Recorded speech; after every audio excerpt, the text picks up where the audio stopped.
Thank you. Hi, good evening. It was a long day. No? So the last. On the agenda, I have about 15 minutes.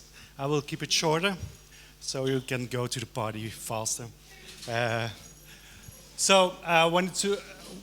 What I want to talk to you or discuss with you is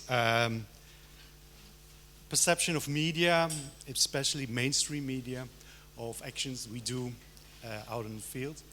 A lot of our animal organizations spend a lot of time on social media and raising clicks and fans and so on. But this is about written media, the newspapers and so on. So in Europe, every citizen in Europe spends about 20 minutes reading newspapers every day. So that's a lot of reading. And I was a bit surprised by the number. I see a lot of people using their smartphones every day on Facebook and Twitter and so on. But it seems that we are still reading newspapers. I think it's a good thing, and we should continue to do that. Reading newspaper, some people even get smarter by doing it. So, but that's a lot of reading, and I think a lot of organizations neglect the idea of contributing or having a relation with traditional media and newspapers. Because a lot of people, and this is based on a questionnaire of the Journalist Organization of Europe, and they asked people, why do you use media? Why do you use newspapers and so on?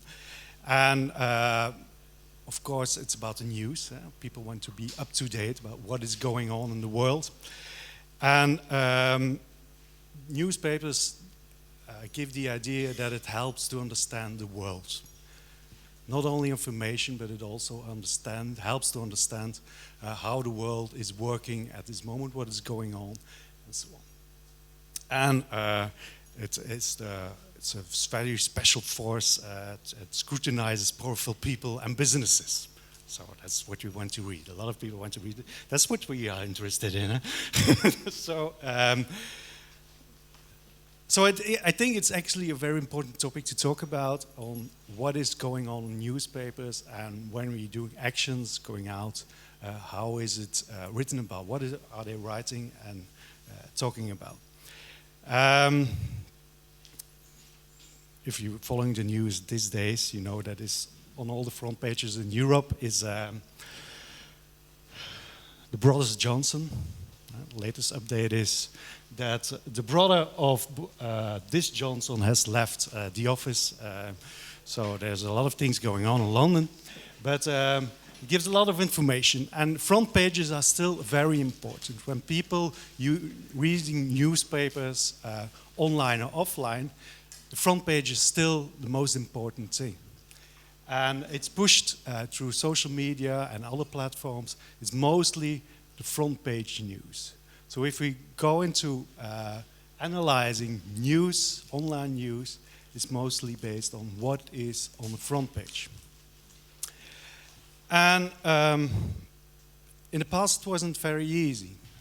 You had to actually collect newspapers and then write down, well, there was in the newspaper of 17th of July an action of this organization, so you needed Excel sheets or something like that. But we have, at this moment, very good tools that can help you and support you in doing analysis on media and media coverage.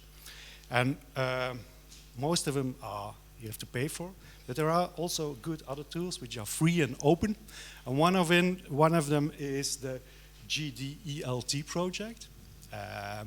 It's a US-based NGO. They are doing a lot of analysis on media coverages in 100 languages over the world, and they have they can go back to the end of the 70s. So you can find a lot of information there. It's actually built for data people and data scientists.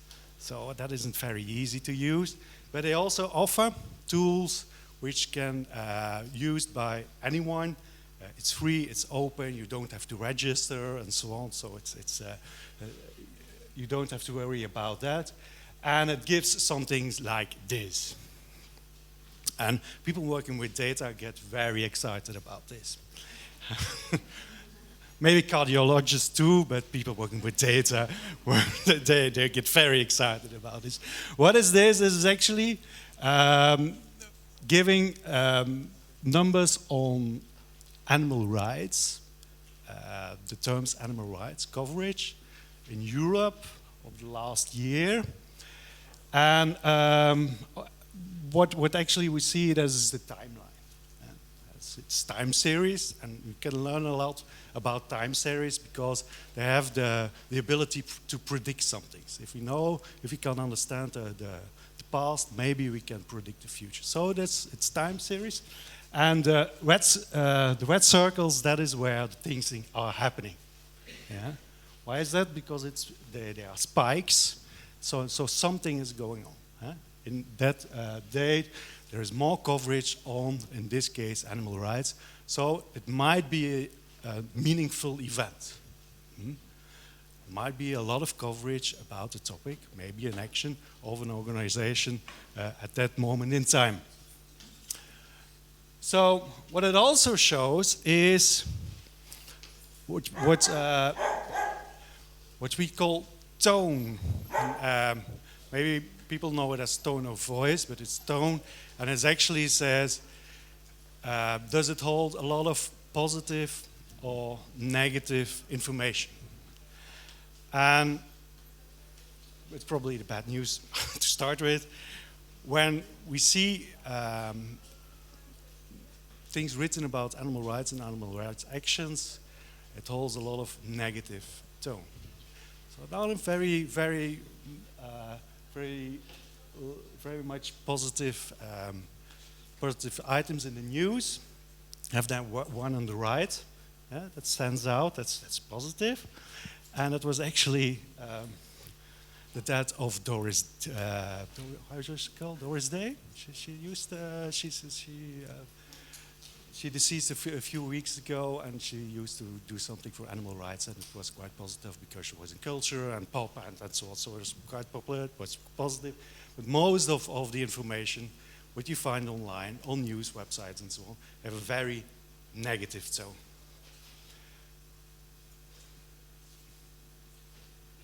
And if you see it on another way, you see the zero line, everything beneath it is negative, and we have a few spikes which are positive. That is from the last year, media coverage on animal rights in Europe. So I think we should do something about this. We need more positive coverage. So we need a strategy to do that, and I want to discuss a few things about that and how things also can really go wrong. And the strategy is quite simple. We have tone on the left, going up, and we have volume. So we need a lot of articles with a positive tone. That's a strategy. So that's easy, right? A lot of articles, positive tone. So how can we do that? Actually, at this moment, with the company I have, we collect a lot of data, a lot of social media data, but also news websites and so on. So we see a few trends at this moment. Let's say for the last year, we see 5 trends which are showing that things are shifting or things are changing, and maybe with those trends we can go ahead for the coming years. And what is actually very clear is that most organizations who get media attention get a shorter life. What do I mean by that is that there's all those new organizations popping up. A lot of you are active in those, and they get a lot of media attention when they start, and 6 months later there's another organization getting a lot of attention, and another organization, and another organization. So it's a shorter life, shorter life in attention, media attention, not as an organization. I hope we will be there for some more years. But this gives a great challenge to people working in media or working within the press. Because in the past we had those large organizations in the States, in Australia and Europe, and it was very easy, if an action was going on, it was very easy, who you're gonna call. So you needed a very, very small address book. Yeah? At this moment, and like most people, journalists are quite lazy, who are you gonna call? If an action is going on, who do I need to address? If I want to have more information and so on. So that is a trend we are seeing, and that's giving we need some focus in the future. That is our relation with media, with press. It takes a few years to have good relations. So if there's all those organizations that's coming in every 3 or 4 months, it's very hard to establish a long-lasting and good relation. Good relations may impact the tone, the positive tone we have. So that's one thing. The other thing, and I think I think it's very disturbing that the rise of the militant vegan. And this is a term which is coined in the USA and in Australia very often. Especially in Australia at this moment, if you look at newspapers and so on about actions, animal rights actions and so on, this term is coined very often, and you can imagine this isn't a very positive tone to action groups or militants or vegan activists, animal rights activists, and so on. So. If you look it up, if you go, you Google what is a militant vegan, it's the militant vegetarian, but worse. So it's and at the end, and I think that's very cumbersome, and it's very troubling. It's the ISIS of veganism. So and we see this. This is clearly stated by organizations who don't like us very much, but you see this in the press all the time. Yeah, you see it in the UK at this moment. In Ireland, there are a few things going on, and they are always using this term, the militant vegan. And there is one thing we don't want to be is that we don't want to be the ISIS of veganism. Yeah, we are nice people, and we want to expand our club. No?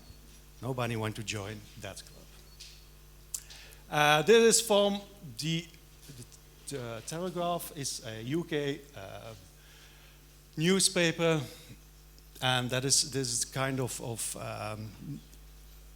coverage I'm talking about. Chief Harper granted landmark restraining order after vegan hate campaign left him in fear of his life. This is in newspapers in Ireland and the UK, and it's been there for a few days already. A few front page coverage, so that's not a coverage we like. Also another one is Get Off My Country, confronting moments, 150 militant vegans chant meat is murder and storm past a stressed-looking cattle farmer as they illegally invade his property. Well, I've very hard myself to relate with this. I don't think a lot of people relate with that, but it's actually coverage what we see actually very often. It's coming up, especially in the UK and Ireland, less on the rest of Europe, but it's something we should address.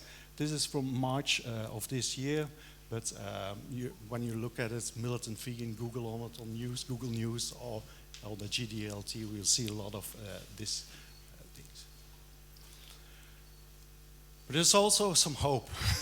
So this was the bad part. There's also some hope when you look at media coverage, and especially about not on animal rights, but especially on veganism. that are new voices are coming out. New people speak up for veganism, and it's especially when this is something a lot of people have read last week or a few weeks ago on the New York Times, Stop Mocking Vegans. It's an opinion piece about, well, actually they're right. Yeah? Maybe we don't like them, but at least they're right. So Stop Mocking Vegans. This was published in the US, and it was in the New York Times, which is spread a lot. But we also see it in Europe. This is Le Temps. This is a Swiss newspaper. They say about the same, les vegans ont presque raison. They are almost right. Not completely right. So in Swiss we are almost right. So that's it's also an editorial about veganism, and so maybe we should listen to those people. They're right about this thing. This is from the Volkskrant, which is a Dutch newspaper, and it was an opinion piece from 3 farmers. And I will translate it for you. Animal farmers, it's high time to say we quit. So 3 farmers, one in, I think, chicken farmer, pork farmer, and I don't know, maybe dairy or something, I don't remember. And they're asking to, let's quit what we are doing. It's troubling for the animals, it has a high impact on the climate, so we need a change. And it had a lot of attention actually in Holland, not only in newspapers but also on television. And one of the people was actually a farmer, and he's also a veterinarian. We had a vegan veterinarian before this talk.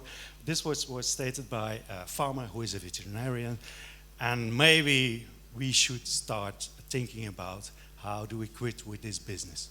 So I think it's very hopeful, and it's maybe as an organization we should think about those new voices. How can we relate to them, especially that they are not part of the community and they are maybe still working as a farmer, but it's something we should think about.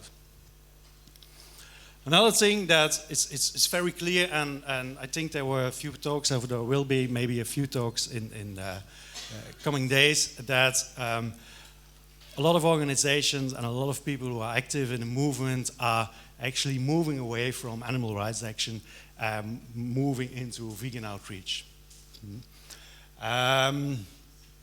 That's a lot of experience with going to other kinds of actions. And what we see there is that this is from the Telegraph, a UK newspaper.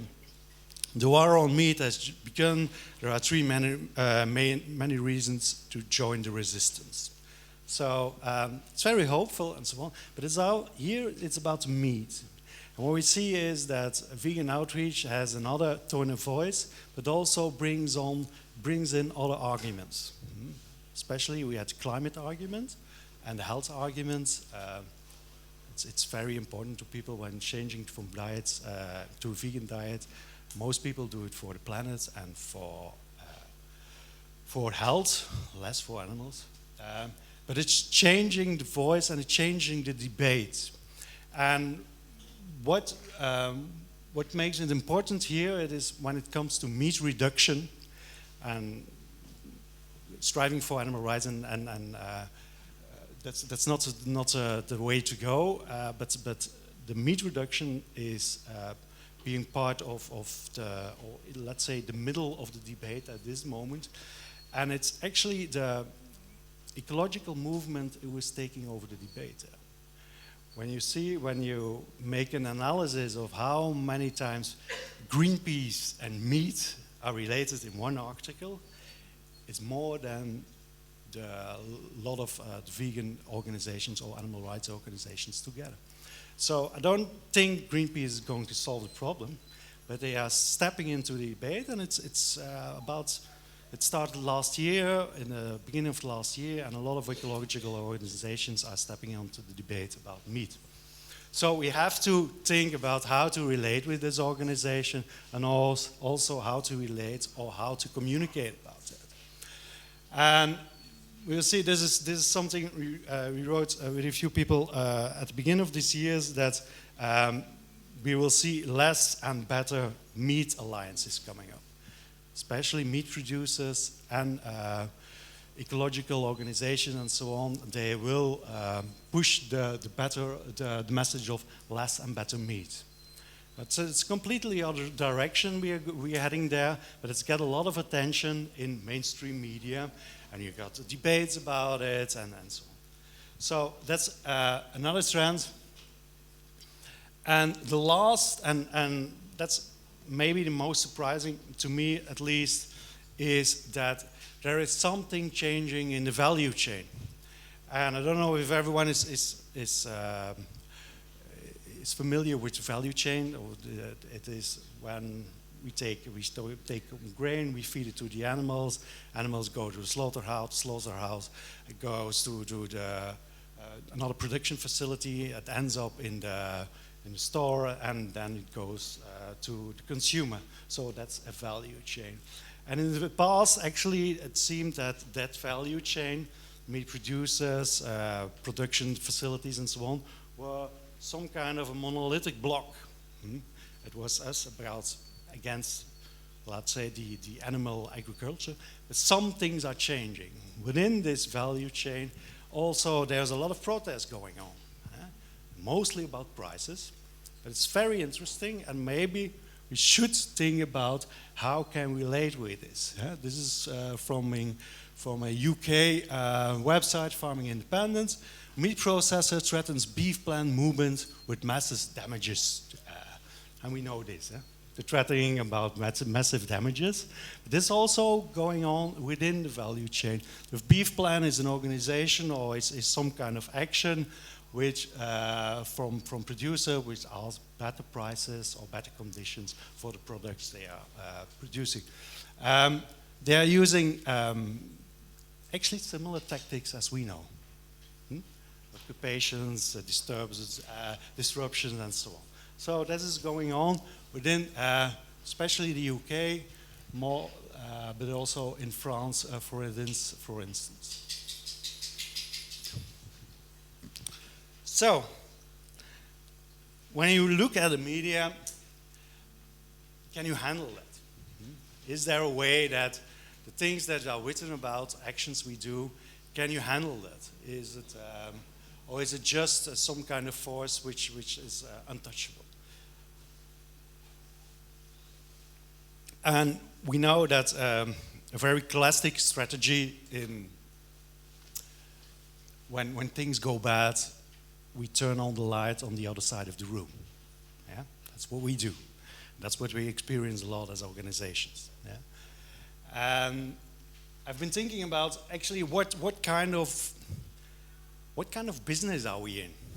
Yeah? When it comes to media and media attention, what kind of business are we in? What are we doing actually? When we're doing actions, what is happening there? And what actually is in a few reports been written already, that one of the major threats for meat industry, and this is from a report of Australia, saying the social backlash against poor animal welfare standards. So that's number one threat for the meat industry at this moment, yeah, as they perceive it themselves. So what they actually want is they want to be perceived as organizations with high standards. Yeah. And high standards is actually one of the things which is crucial in building reputation. So a good reputation, everybody knows what a reputation is. That's words like trustful and so on. And what we are doing is actually we are in the business of reputation crises. That's what we actually do. And there is some, there's always, how do you handle this and how does media work? But there are some ground rules in handling reputation crises. And everyone who is in a company and who is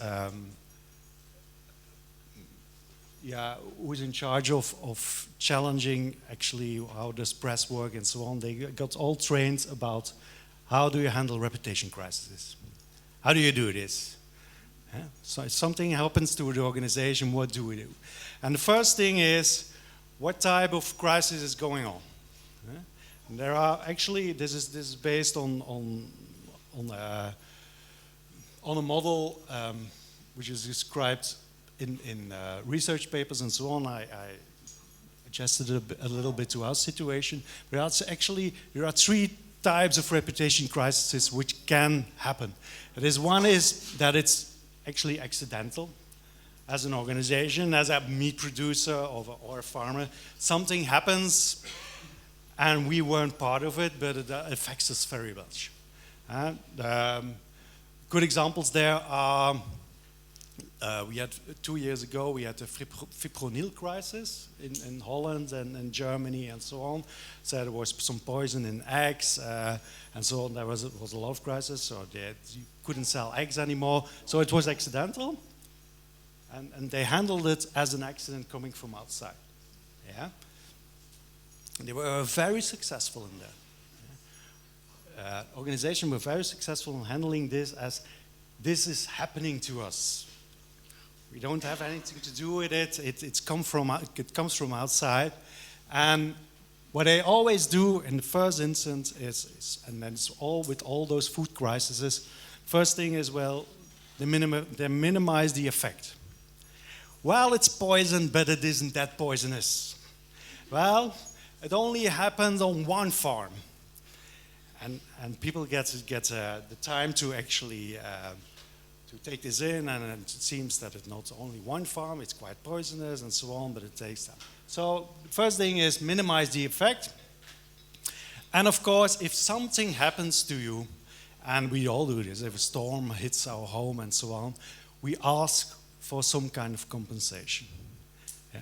So if you, as an organization, as a farmer or a meat producer and so on, you can convince the people, the audience, that it's happened to you, that it's accidental, you can get good money out of it, actually.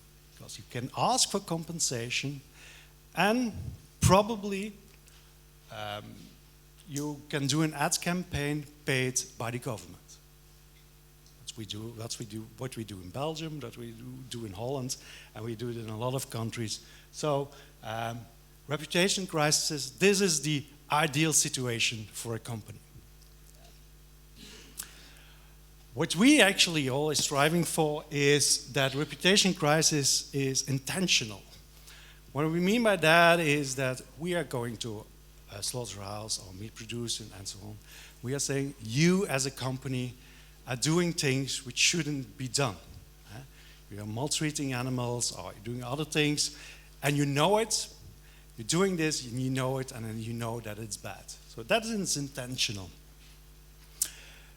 What we see there is that it works well, it used to work well with all those video footage which is coming out about slaughterhouses, about and so on.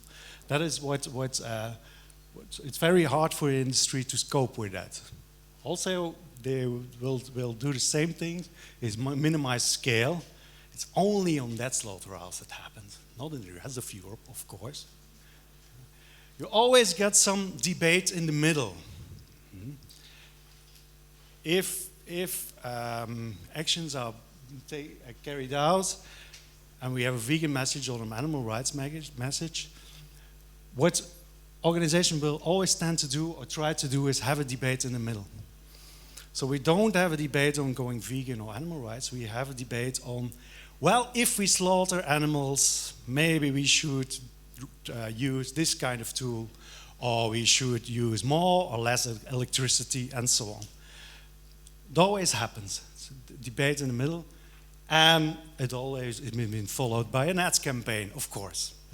6 months, 8 months later, there's always the new campaign coming for more pork, more chicken, and so on. This is very successful if we can keep it there. What an industry, what an organization always will try to do is not have the reputation of that being intentional. They will always try to have the public believe that it's victimized. As victimized, and who has been victimized by, is by that animal rights organizations. Yeah? And it happens a lot. Yeah? The first thing what we'll do, and we know it is blame the messenger. Yeah? If they are successful in this, in the press, and that happens at a very early stage of campaigns, your campaign will, well, we have an example, and it's very hurtful for your campaign. First of all, it's very hard to get back to the intentional part. And what organization will do is try, of course, to maximize the effect.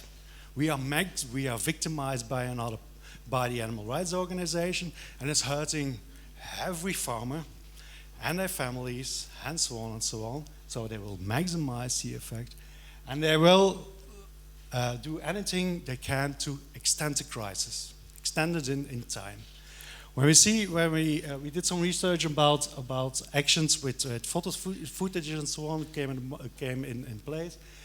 Mostly when it hits front pages, it lasts, and that's for the very large campaigns, for 5 to 7 days. Yeah. Extending a crisis that can keep going on for months. Yeah. So as an organization, as an animal rights organization, we don't want to go there. Yeah. Who remembers this? Some of you may be part of it. This is maybe somebody's car, you know. This was the midst of May. Yeah, so that's already 3, maybe 4 months ago. And this was something from the NOS, which is the Dutch public broadcasting company, the BBC of Holland, NOS. They stated this at, I don't know, it happens at Monday 13th, and it was published about 4 o'clock in the afternoon. And I will try to translate it for you. Dierenactivisten bezetten de boerderij in Bokstel, boze boeren verweren zich. It's actually say animal rights activists are occupying a farm in Bokstel. Angry farmers are defending themselves. This was broadcasted, it was public, it was national press. So what happened there is, with the intention of the reputation crisis, having an intentional crisis, it very early shifted to victimizing. People in Bokstel and all the Netherlands farmers were victimized by this campaign. So there was a step forward, and the problem there is it works like some kind of ticker box. Yeah? First one is, actually you can take it up, the victim part. It's very early stage. When you do some research on news coverage, this is within the first hours, and it works like a pinball machine. Huh? Where does the ball go in? You don't want it to go there in, right? If it goes in there, it will go to the bottom. The second part is, of course, that's not only we are victimized, but it affects a lot of people. Huh? Animal farmers are tired of campaigns. It's, how do you translate this? Ronduit schandalig. It's scandalous what is happening. Yeah, there's a few days later, and it goes on. They've been going on for several days actually. Occupation of pork farm is horrendous, frightening, and intimidating. Yeah. It's Omroep Brabant. It's a smaller. So blame the messenger was second ticker. Now, not only the people of the farmer, not only the farmer was frightened, but also he couldn't do his economic activities anymore. So the farmer of Boxel can't transport the porks anymore, because there was the idea that infections came in of the stables and so on. So it's not only frightening, but it's also damaging the economic activities. And it goes on for 3 weeks. Normally, coverage is about 5 to 7 days. This goes on for 3 weeks, so it's very harmful. And the thing is, this continues. This is from Tuesday, 27th of August. It was coverage besetting occupation of the pork stable in Boxtel. 67 people have to go to court and so on. Last week there was another coverage about it, that the first hearing was held and so on. This is almost 4 months after what's happened there.